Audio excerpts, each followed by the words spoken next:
हाँ भाई, सभी लोगों को नमस्कार और एक बार फिर से स्वागत आप सभी लोगों का। आपके लिए लेकर आया है यूपीपीएससी वाला एक बहुत ही बेहतरीन तोहफा। तोहफा है इस सीरीज का, जो कि आपको जिला दर्शन करवाएगा। उत्तर प्रदेश में जितने भी जिले हैं उनकी हम इसमें सिलसिलेवार अध्ययन करेंगे।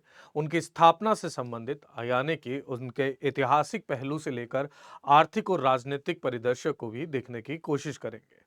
इससे हमें यूपी जीके में तो मदद मिलेगी ही, बाकी जो भी आप परीक्षाएं देंगे जिनमें उत्तर प्रदेश से संबंधित सवाल आते हैं उनके लिए अत्यंत महत्वपूर्ण ये सीरीज होने वाली है। तो चलिए चालू करते हैं आज के सीरीज को। और आज हमने पहला डिस्ट्रिक्ट जो उठाया है, जिस जिले के बारे में आज हम अध्ययन करने वाले हैं, ये वो जिला है जो कभी भारत की राजधानी भी रहा, मुगलिया सल्तनत का मुख्य तख्त भी रहा, जहां से पूरा भारत चलता था। ये बात है आगरा की।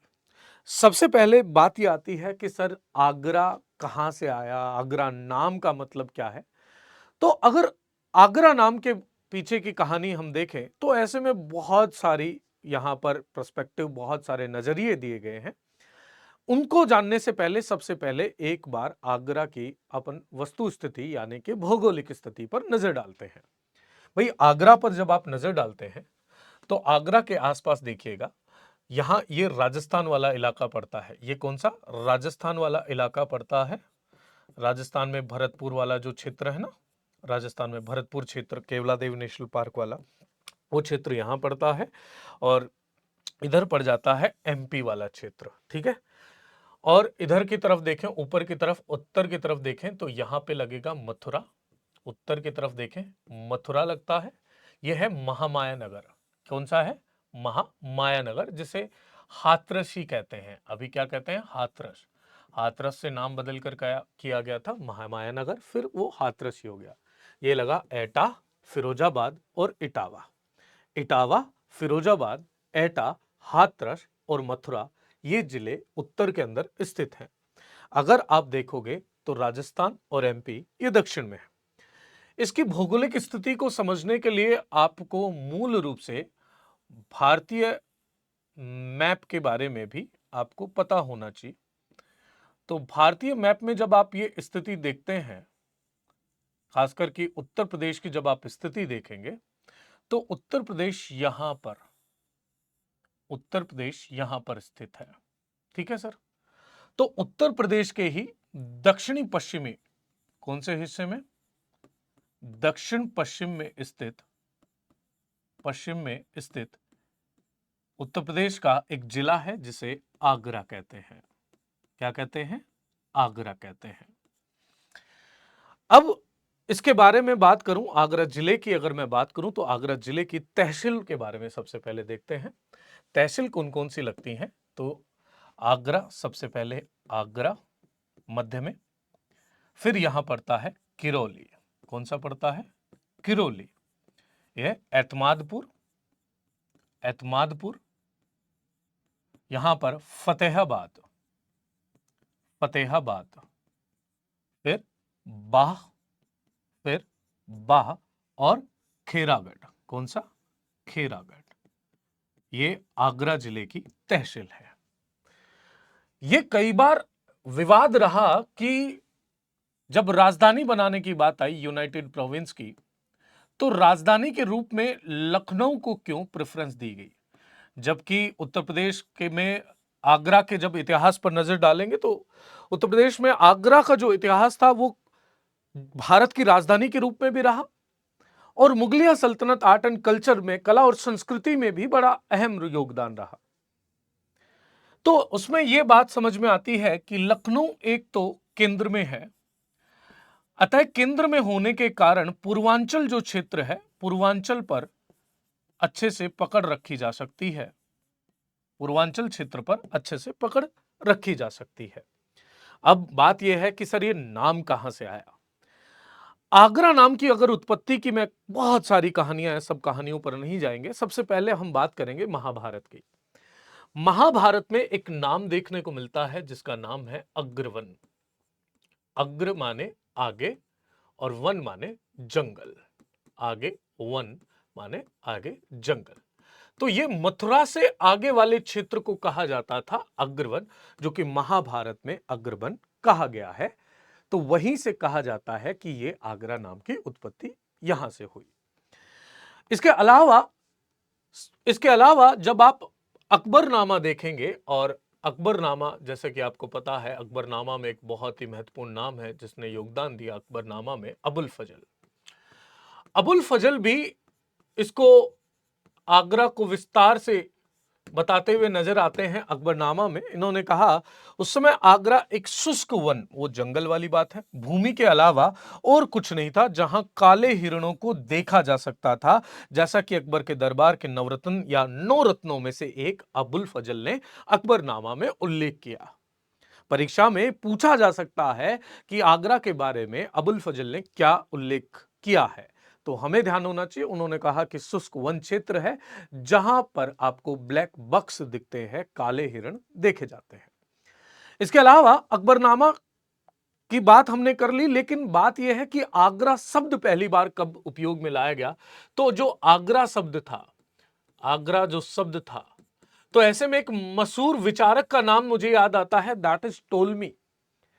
टोलमी ने कहा, ग्रीक रोमन एक स्कॉलर है टोलमी। टोलमी ने पहली बार आगरा नाम का उल्लेख 2री शताब्दी ईस्वी में अपनी पुस्तक भूगोलवेत्ता में किया था, ज्योग्राफिया में किया था। किसमें? जियोग्राफिया में, ग्राफिया नामक पुस्तक में पहली बार आगरा नाम का उल्लेख यहां पर आपको देखने को मिलता है। इसके अलावा आगरा के बारे में यह कहा जाता है कि आगरा सर्वप्रथम एक राजा थे, राजा बादल सिंह। राजा बादल सिंह का यहां पर राजा बादल सिंह फोर्ट भी हुआ करता था।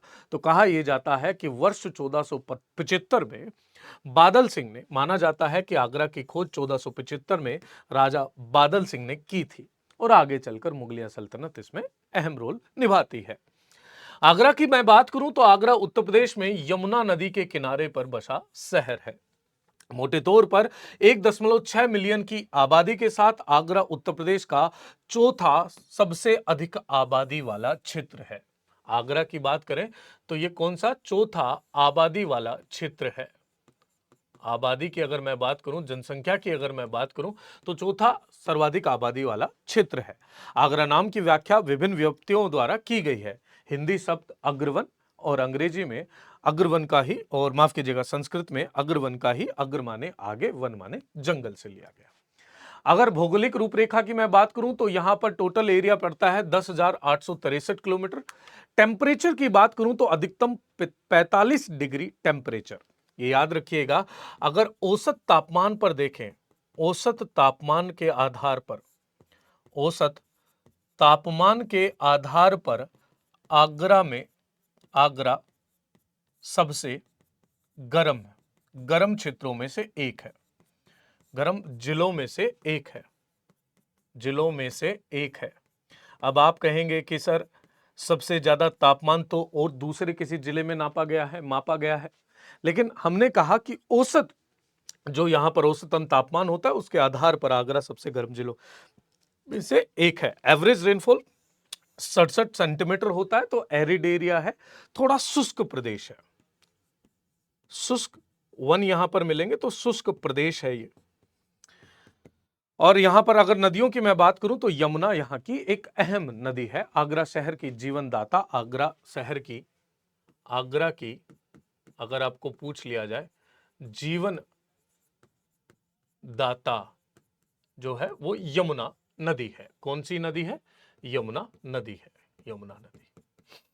अब सीमाओं की बात करें तो आगरा को हम कुछ ऐसे अगर मापें तो यहां उत्तर में पड़ता है, ये उत्तर के अंदर आपको पड़ेगा मथुरा। उत्तर में कौन सा? मथुरा पड़ जाता है। दक्षिण में धौलपुर, यहां दक्षिण में धौलपुर करौली वाला जो क्षेत्र है ना, धौलपुर इज इन राजस्थान, धौलपुर राजस्थान वाला क्षेत्र पड़ जाता है। अगर पूर्व में बात करूं, पूर्व में तो यहां फिरोजाबाद, पूर्व में फिरोजाबाद जिला पड़ जाता है। पश्चिम में अगर नजर डालें तो पश्चिम में आपका भरतपुर, जो कि राजस्थान का एक जिला है। कहां, किसका जिला है? राजस्थान का एक जिला है। अब बात करते हैं सर, आगरा बना कैसे। आगरा के बारे में बहुत सारी कहानियां हैं, लेकिन सबसे पहले हम बात करते हैं लोधी वंश की। लोधी वंश में सिकंदर लोधी आता है। सिकंदर लोधी आता है। अब सिकंदर लोधी के सामने समस्या यह थी कि सिकंदर लोधी को सबसे ज्यादा जो कहीं शिकस्त महसूस हो रही थी, वो राजपूताना या रायथान प्रदेश, जो राजस्थान जिसको बोलते हैं हम लोग, यहां के राजाओं द्वारा दी जा रही थी, ये राजस्थान वाला। तो ऐसे में मुख्य गद्दी जो थी वो दिल्ली हुआ करती थी। मुख्य गद्दी कौन सी होती थी? दिल्ली होती थी। और दिल्ली से राजस्थान पर नियंत्रण करने में उन्हें समस्या आ रही थी, क्योंकि यहां जितने भी राजा थे ये बड़े मजबूत राजा थे। लेकिन जब मैं बात करूं दक्षिण वाला, ये वाला जो क्षेत्र था, यहां छोटी छोटी राजाओं की रियासतें हुआ करती थी, राजपूतों की। तो ऐसे में यह अहम हो गया था कि दिल्ली से ना कर यहां कहीं दक्षिण पश्चिम में कोई एक क्षेत्र चुना जाए जहां से यह कंट्रोल कर पाना संभव हो। तो कहा यह जाता है कि सिकंदर लोदी ने दिल्ली से लेकर लेकर एटा तक एक सर्वे करवाया, 300 किलोमीटर का एक सर्वे करवाया। और ये 300 किलोमीटर का सर्वे जो करवाया गया, ये यमुना नदी के किनारे पर करवाया गया। यमुना नदी के किनारे पर यह सर्वे करवाया गया कि इनमें से कौन सा क्षेत्र चुना जाए जिसे हम राजधानी के रूप में विकसित कर सकें, जिससे कि हम छावनी वहां विकसित कर सकें, जिससे कि ये जो राजपूताना क्षेत्र जो है, खासकर कि ये छोटे छोटे रियासतों वाले राजपूत हैं, पहले इधर से इन्फिल्ट्रेट किया जाए और राजस्थान वाले जो राजपूत क्षेत्र है इस पर कब्जा कर लिया जाए। अहम बात यही थी। ऐसे में उनकी खोज पूरी होती है आगरा में। ऐसे में 1500 लिखा हुआ है, 1504 में यह क्षेत्र चुन लिया जाता है और आगरा की स्थापना कर दी जाती है। किसके द्वारा? सिकंदर लोदी द्वारा। और 1506 में, अब चूंकि सिकंदर लोदी का मुख्य उद्देश्य क्या था? सिकंदर लोदी चाहता था कि सर इधर से इन्फिल्ट्रेट करें, तो 1506 में आगरा में छावनी भी बना दी जाती है और इसे आगरा को उप राजधानी कह दिया जाता है। आगरा को उप राजधानी घोषित कर दिया जाता है। किसने करा? सिकंदर लोदी ने करा। इसीलिए कहा जाता है कि आगरा की स्थापना सिकंदर लोदी ने करी। इस तरीके से एक ऐसी जगह मिल जाती है जिससे कि सारा क्षेत्र नियंत्रित किया जा सकता है। अब बात करते हैं, इसके बाद आते हैं मुगल काल में। भाई इब्राहिम लोदी का, और आपको याद होगा बाबर का युद्ध पानीपत के अंदर हो जाता है, इब्राहिम लोदी हार जाता है और बाबर अब दिल्ली के तख्त पर बैठ गया। दिल्ली के तख्त पर बैठने के बाद बाबर का बेटा हुमायूं थोड़ा उदारवादी, लिबरल आदमी, और वो एक अच्छा शासक नहीं माना गया कुछ इतिहासकारों के अनुसार। शेरशाह सूरी से उसका युद्ध होता है और शेरशाह सूरी उसे हरा देता है। हालांकि बाद में शेरशाह सूरी की मृत्यु हो जाती है, फिर से यहां पर हुमायूं आ जाता है। अब यहां कहानी चालू होती है, असली कहानी चालू होती है अकबर के काल के दौरान। बैरम खां के संरक्षण में अकबर बैठ जाता है मुगल काल की मुगलिया सल्तनत पर। मुगलिया सल्तनत के एक अहम राजा के रूप में अकबर आ जाता है और अकबर ने आगरा के पास ही फतेहपुर सीकरी बसाया। फतेहपुर सीकरी में चाहे मैं बुलंद दरवाजे की बात करूं, जो कि बनाया गया जब अकबर द्वारा गुजरात के महमूद बेगड़ा को हरा दिया जाता है, चाहे लिख लीजिएगा, अकबर ने गुजरात विजय के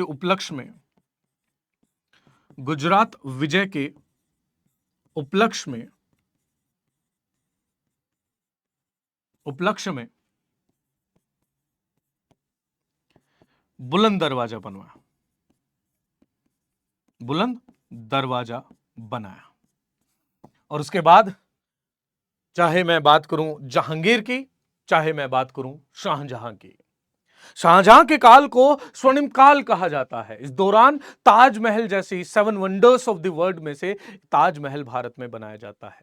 मुमताज जो उनकी बेगम थी, उनसे 14वें पुत्र की प्राप्ति के समय उनकी मृत्यु हो जाती है और उनकी स्मृति में यह बनाया जाता है। उसके बारे में डिटेल में हम जानेंगे, पहचानेंगे। तो मुगल काल एक स्वर्णिम काल रहा। 1658 तक आगरा उपमहाद्वीप का सबसे बड़ा महत्वपूर्ण शहर रहा। 1658 उस समय के अगर अंतर्राष्ट्रीय व्यापार की मैं बात करूं तो सबसे ज्यादा जो व्यापार कर रहा था वो आगरा कर रहा था, क्योंकि आगरा मुगलिया सल्तनत का केंद्र बिंदु हो चुका था। दिल्ली भी हालांकि थी, लेकिन आगरा पर ज्यादा अधिक यहां पर नजर जाती है। मुगल साम्राज्य की राजधानी था। जब औरंगजेब ने पूरे दरबार को दिल्ली स्थानांतरित कर दिया और अंतोगत्वा शाहजहां के बेटे होते हैं, 4 बेटे, इनमें लड़ाई होती है, उत्तराधिकार की लड़ाई होती है और उत्तराधिकार की लड़ाई जीत जाता है औरंगजेब। और औरंगजेब ने ये शिफ्ट कर दिया, आगरा से दिल्ली की तरफ स्थानांतरित कर दिया। उसके बाद कहा जाता है कि भाई आगरा में उसके बाद कुछ ज्यादा विकास हुआ नहीं। आगरा पर उसके बाद 18वीं शताब्दी के अंत में शहर का नियंत्रण जाटों के अंतर्गत आ जाता है। उसके बाद मराठा उसे जीत जाते हैं, मुगलों और ग्वालियर के शासक, और अंत में ब्रिटिश ईस्ट इंडिया कंपनी के हाथों में आगरा आ जाता है। अब देखते हैं प्रशासनिक रूपरेखा कि सर यहां से विधानसभा सीट कितनी है, लोकसभा सीट कितनी है। तो आगरा की अगर मैं बात करूं तो डिस्ट्रिक्ट हेडक्वार्टर जो है वो आगरा ही है। लोकसभा सीटों की अगर मैं बात करूं तो 2 है। लोकसभा सीट कितनी है? 2 है। कौन कौन सी? आगरा और फतेहपुर सीकरी। आगरा और Fatehpur Sikri. Number of legislative assembly, विधानसभा, हाँ लोकसभा की सीट ये ठीक है। विधानसभा सीटों की संख्या अगर मैं बात करूं, लेजिस्लेटिव असेंबली सीट्स की अगर मैं बात करूं तो 9 सीट यहां पर है।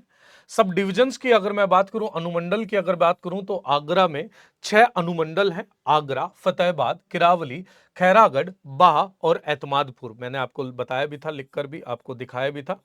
सबसे केंद्र में है आगरा, फिर नीचे की तरफ आ जाता है फतेहाबाद, फतेहाबाद, फिर पूर्व की तरफ आ जाता है किरवाली, किरवाली, खेरागढ़, खेरागढ़, और अंत में आ जाता है, और माफ कीजिएगा, दक्षिण पूर्व में आ जाता है बाह, और फिर आ जाता है आपके पश्चिम में एतमादपुर, एतमादपुर। पंचायतों की संख्या की अगर मैं बात करूं तो 695 कुल यहां पर पंचायत है। गांव की अगर मैं बात करूं तो 942 यहां पर कुल टोटल गांव है। अब जनसांख्यिकी प्रोफाइल की अगर मैं बात करूं, यानी कि जनगणना के आंकड़ों की अगर मैं बात करूं कि कितने लोग रहते हैं, कितना घनत्व है, ऐसी तमाम बातें करूं तो जनसंख्या यहां पर आपको मिलेगी 44,18,797, जो कि जन घनत्व बनाता है यहां पर 1084। 1084 जन घनत्व में अगर उत्तर प्रदेश में आगरा की देखोगे स्थान, तो आगरा का काफी नीचे स्थान आता है। लिंगानुपात की बात करूं तो लिंगानुपात यहां पर 859 है। लिटरेसी रेट, साक्षरता दर की अगर मैं बात करूं तो 71.58%, जिसमें पुरुष साक्षरता 80.62%, महिला साक्षरता 61.18%। प्रमुख भाषाओं की अगर मैं बात करूं तो हिंदी, ब्रजभाषा और मुगलिया हुकूमत के होने के कारण उर्दू का भी यहां पर समावेशन है। आगरा की कुल जनसंख्या की अगर बात करें, Agra district population constitute 2.21% of the total Maharashtra population. याद रखिएगा, महाराष्ट्र की कुल जनसंख्या का, महाराष्ट्र की जो कुल जनसंख्या है, कुल जनसंख्या का लगभग 2%, 2.21% आगरा जिले की जनसंख्या है। आगरा जिले में वह जनसंख्या है। तो यह है यहां का जनसांख्यिकी प्रोफाइल। इसके बाद आर्थिक रूपरेखा की मैं बात करूं तो आर्थिक रूपरेखा में आगरा में, उत्तर प्रदेश में अगर आप नजर डालोगे तो सर्वाधिक एमएसएमईज अगर आपको देखने को मिलेंगे कहीं, micro small and medium enterprises, यानी कि सूक्ष्म, लघु एवं मध्यम उद्योग यहां पर आपको सर्वाधिक देखने को मिलेंगे। मध्यम उद्योगों की जो संख्या है, उद्योगों की संख्या वह यहां पर सर्वाधिक है। लिख लीजिएगा चाहे इसे, एमएसएमईज में। क्योंकि लघु उद्योग बहुत सारे हैं। प्रति व्यक्ति आय यहां पर 1,06,256 है। कृषि में मुख्य रूप से यहां पर गेहूं, पैडी, बाजरा, मस्टर्ड, पोटैटो यहां पर उगाई जाती है। मुख्य रूप से यहां पर आलू बहुतायत में होता है। आलू बहुतायत में यहां पर पैदा किया जाता है। मुख्य फसलों के बारे में बात होगी तो गेहूं, धान, बाजरा, सरसों, आलू इत्यादि यहां पर प्रमुख फसलें हैं। एरिड क्षेत्र है, लेकिन यमुना के कारण वो फसलें ठीक ठाक हो जाती हैं। इसके बाद उद्योगों की अगर मैं बात करूं तो जिला आगरा के प्रमुख उद्योग क्या हैं? चमड़े का सामान, लेदर, यहां पर लेदर सिटी भी है दोस्तों। कानपुर के अलावा यहां पर भी आगरा में भी लेदर सिटी है। और इसकी अगर मैं बात करूं यहां पर शू फैक्ट्री की, शू मेकिंग फैक्ट्री की, तो भारत की सबसे बड़ी जूता निर्माता जगह है, जूता निर्माता स्थान है आगरा। चमड़े का सामान, बिजली का सामान, हस्तशिल्प के लिए बहुत जाना जाता है। जरी जरदोजी, संगमरमर, पत्थर की नक्काशी और जड़ाई का काम, कालीन और मुख्य रूप से पर्यटन उद्योग है। आगरा के बारे में एक और बात बता दें तो आगरा का जो मुख्य उद्योग होगा कि भाई आगरा की जीएसडीपी में, यानी कि आगरा की आय में सबसे बड़ा जो योगदान रहता है उनमें से एक प्रमुख योगदान पर्यटन का भी होता है। भारत में सर्वाधिक अगर अंतर्राष्ट्रीय पर्यटकों की संख्या देखी जाए तो वो आगरा में आपको देखने को मिलेगी, क्योंकि वहां पर ताजमहल है ना। आगरा के महत्व की अगर मैं बात करूं तो आगरा में बहुत सारे स्मारक हैं। अगर आर्कियोलॉजिकल सर्वे ऑफ इंडिया की मैं बात करूं मेरे प्यारे साथियों, एएसआई की बात करूं तो एएसआई के अंतर्गत यहां पर 48 स्मारक हैं। इसके अलावा यहां पर 3 विश्व धरोहर भी हैं, जिनमें ताजमहल, लाल किला सबसे पुरानी यूनेस्को वर्ल्ड हेरिटेज साइट है। यूनेस्को वर्ल्ड हेरिटेज साइट की अगर बात करी जाए दोस्तों, हेरिटेज साइट्स की अगर बात करी जाए, विश्व धरोहर स्थलों की अगर बात कर ली जाए, विश्व धरोहर स्थल की अगर बात कर ली जाए तो यहां पर आपको सबसे पहले लाल किला इसमें शामिल किया गया था। कौन सा? लाल किला। आगरा में जो लाल किला है जिसको किसने बनवाया? अकबर ने बनवाया था। अकबर ने उसकी स्थापना करी थी। ठीक है। इसके अलावा ताजमहल, इसके अलावा फतेहपुर सीकरी, यहां पर यूनेस्को वर्ल्ड हेरिटेज साइट में शामिल है, जिनमें 2 विश्व धरोहर, 3 है। ताजमहल दुनिया के 7 आश्चर्यों में से एक और आगरा का किला भी शामिल है। अब आगरा का महत्व क्या है? देखो सर, एक तो अगर आप उत्तर प्रदेश की वस्तु स्थिति जानेंगे, उत्तर प्रदेश की स्थिति जानेंगे, तो आगरा एक अहम बिंदु हो जाता है दिल्ली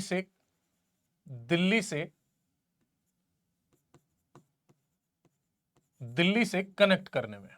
दिल्ली से पूर्वांचल को कनेक्ट करने के लिए आपको एक आगरा अहम शहर नजर आएगा। ठीक है। दूसरी चीज, गोल्डन त्रिकोण जो पर्यटक सर्किट है, गोल्डन त्रिकोण क्या है?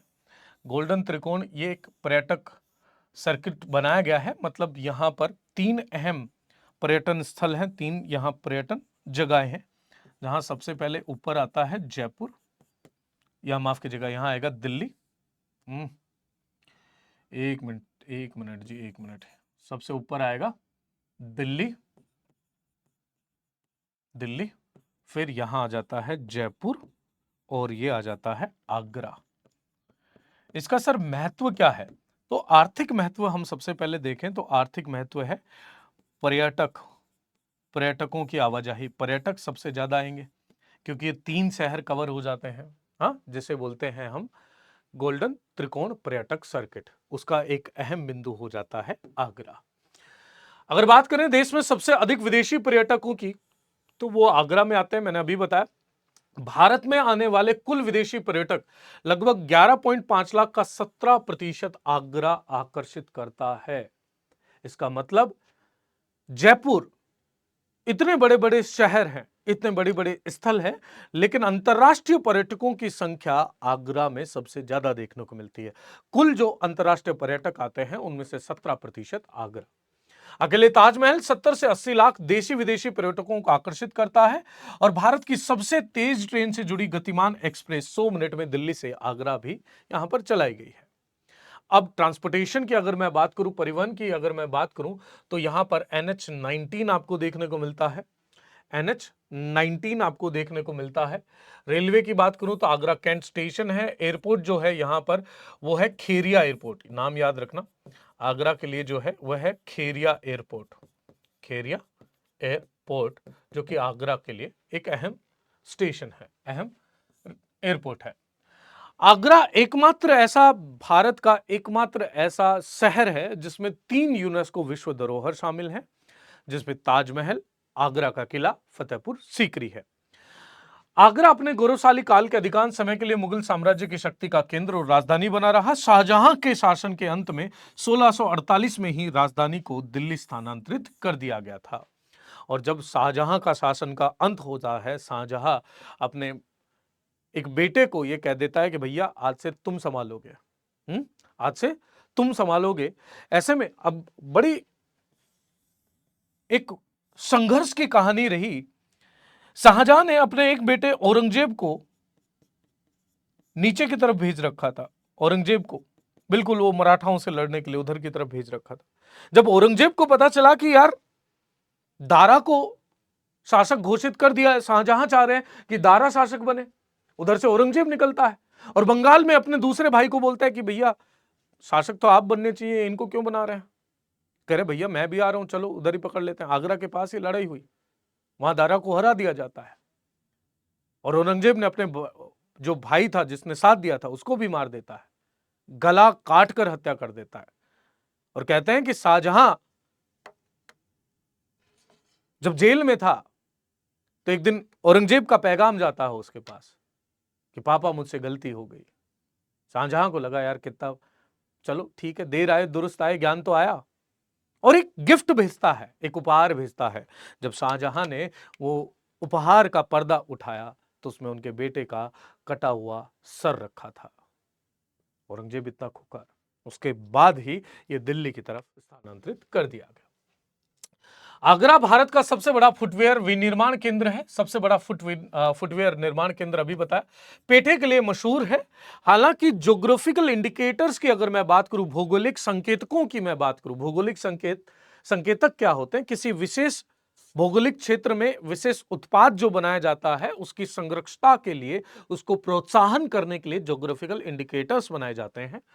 तो पेठा जो है, पेठे, आगरा का जो पेठा है, पेठा नाम आगरा, आगरा मतलब पेठा, 6 लेन का यमुना एक्सप्रेसवे है जो कि 165 किलोमीटर का है और ग्रेटर नोएडा को आगरा से जोड़ता है।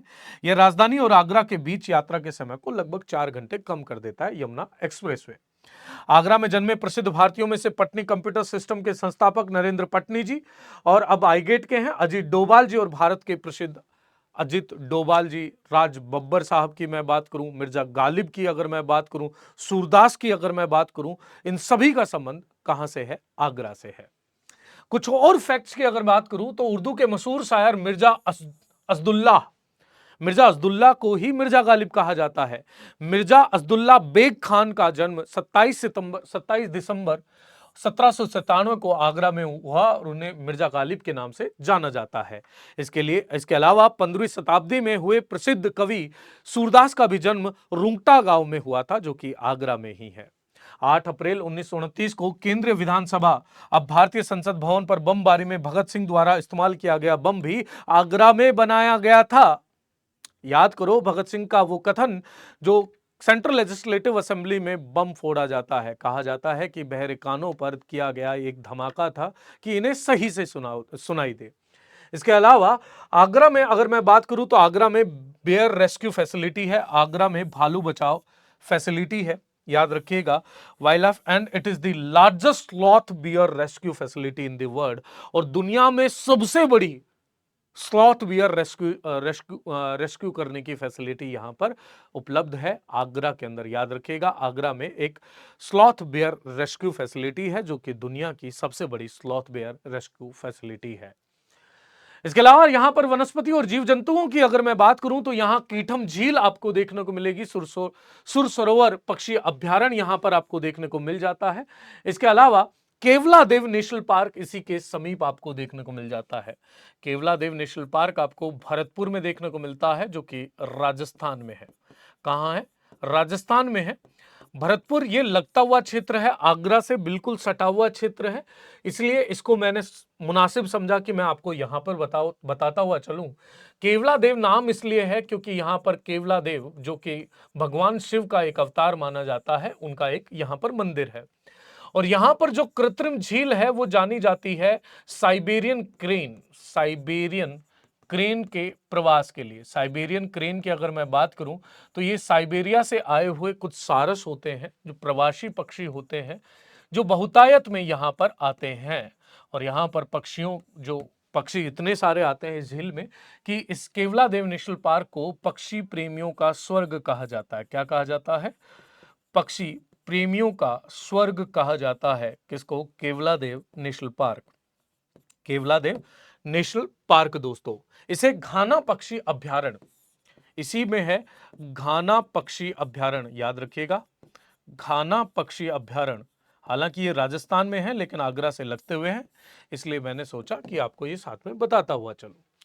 फिर है पटना पक्षी अभ्यारण्य, ये भी आपको यही इसी क्षेत्र में देखने को मिल जाएगा। और फिर है 7 वंडर्स ऑफ द वर्ल्ड में एक जो शुमार है ताजमहल, आपको यहां पर देखने को मिल जाता है।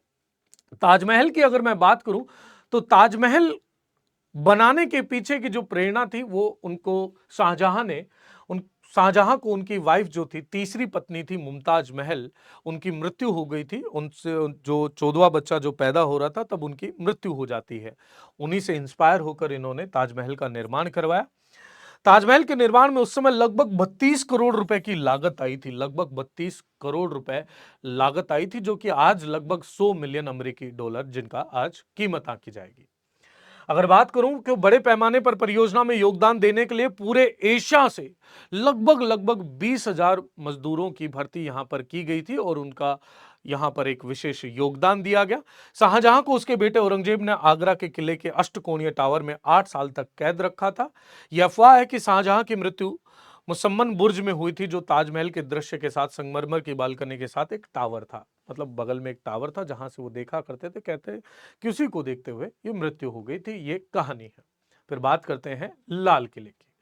लाल किले में ये लाल किला दिल्ली के लाल किले से कैसे अलग है? दिल्ली के लाल किले को असल में लाल महल कहते हैं। ये महल हुआ करता था, ये प्रॉपर एक किला है जिसके चारों तरफ चाक चौबंदी आपको देखने को मिलेगी, चौड़ी चौड़ी नहर, पानी का एक रास्ता देखने को मिलेगा ताकि कोई हमला ना कर पाए। इसी में जोधा महल आपको देखने को मिल जाएगा, इसी में तख्ते ताउस आपको देखने को मिल जाएगा। ये है आपका लाल किला। लाल किले के बाद आते हैं बुलंद दरवाजे पर। बुलंद दरवाजा आपको दिख जाता है, मैंने आपको बताया कि जब जब अकबर महमूद बेगड़ा पर विजय पा लेता है, जब महमूद बेगड़ा को गुजरात में हरा देता है, ऐसे में उपलक्ष्य में ये एक विक्ट्री टावर बनाया गया, बुलंद दरवाजा जिसे कहते हैं। इसके अलावा सिकंदरा, जिसे अकबर का मकबरा कहा जाता है, क्या है इसका नाम? सिकंदरा। अच्छा, ये सिकंदरा वाला वही क्षेत्र है जो हम बात कर रहे थे, सिकंदर लोदी वाला जो क्षेत्र, सिकंदर लोदी ने सबसे पहले इसे ही विकसित किया था, इसलिए इसका नाम सिकंदरा पड़ा। यहीं पर अकबर का मकबरा भी है। फिर आ जाता है दयाल बाग का मशहूर मंदिर और बटेश्वर टेम्पल। अच्छा, अगर हम बात करें पुराने प्राचीन समय की, अगर मैं बात करूं तो प्राचीन व्यवस्थाओं को यहां पर अगर आपको अनुभव करना है तो बटेश्वर जो मंदिर है, बटेश्वर मंदिर, ये प्राचीन सभ्यताओं के अवशेष है। यहाँ पर प्राचीन सभ्यताओं का संकेतक जो है वो बटेश्वर मंदिर है। संकेतक जो है वो बटेश्वर मंदिर है। इसके अलावा टॉम्ब ऑफ इतमाद उद्दौला का भी यहाँ पर मकबरा बना हुआ है। कहा जाता है कि ये इंस्पायर्ड था, ताजमहल जैसा कुछ ये बनाना चाहते थे। कुछ लोग ये भी कहते हैं, कुछ इतिहासकार, वो हालांकि काफी इसमें लड़ाई है कि भाई इसको बनाना चाहते थे ताजमहल, ये पता नहीं, कुछ अलग अलग अजीब अजीब कहानियां, कुछ पता तो नहीं, पता है लेकिन बहुत ही विवादास्पद हैं चीजें इसमें। इसके बाद आते हैं चीनी का रौजा। चीनी का रौजा जो ये भी आगरा में ही स्थित है। इसके बाद आते हैं फतेहपुर सीकरी, जिसमें स्थित है पंच महल, और यहीं पर जन्म हुआ था मिर्जा गालिब का। मिर्जा गालिब आगरा में ही पैदा हुए थे। मैंने पहले भी बताया था। इसके अलावा अकबर का एक फेम अकबर का पूरा जो कार्यकाल रहा वो भी यहीं पर रहा। राज बब्बर यहाँ से संबंधित है। इसके अलावा स्वामी सत्यमित्रानंद भी यहीं से संबंधित हैं। अब आ जाते हैं कुछ सवालों पर। पहला सवाल है, ताजमहल भारत के किस राज्य में स्थित है? तो ऑब्वियस सी बात है, बी इसका बिल्कुल सही जवाब होगा। When was the Taj Mahal designated a UNESCO world heritage site? Taj Mahal को यूनेस्को विश्व धरोहर में कब नामित किया गया था? 1980, 1981, 1982, 1983? ये क्वेश्चन है आपका होमवर्क का। तो ये थी आगरा की कहानी। हालांकि आगरा में और भी बहुत सारी कहानियां थी, लेकिन हमें आर्थिक, राजनीतिक और सांस्कृतिक परिदृश्य को ध्यान में रखते हुए ये पूरा कंप्लीट करना था। और भी बहुत सारे जिले आएंगे जिनमें बहुत सारी रोचक बातें भी आएंगी, बहुत सारा पढ़ने को भी है, बहुत सारा समझने को भी है। उनकी संस्कृति समझने को है, उनके राजनीतिक परिदृश्य को समझने की कोशिश करेंगे। आर्थिक परिदृश्य में उत्तर प्रदेश का क्या दृष्टिकोण है, उत्तर प्रदेश का क्या क्या स्थिति है, उन सभी चीजों को हम समझने की कोशिश करेंगे अगले लेक्चर में। आप मुझे कमेंट में जरूर लिखकर बताइएगा, पहली चीज आपको ये सीरीज कैसी लगी, क्या कंटिन्यू ये सीरीज होनी चाहिए? और दूसरा, आप लोगों का मुझे एक ये भी चाहिए कि इसमें हम और क्या चीजें ऐड कर सकते हैं। अगर आपको लगता है कि सर इसमें ये बदलाव होने चाहिए, तो वो बदलाव हम करने के लिए बिल्कुल राजी हैं, कर दिया जाएगा। चलिए मिलते हैं आपको अगले सेशन में, तब तक के लिए ध्यान रखें, ख्याल रखें, बाय बाय, जय हिंद, जय भारत।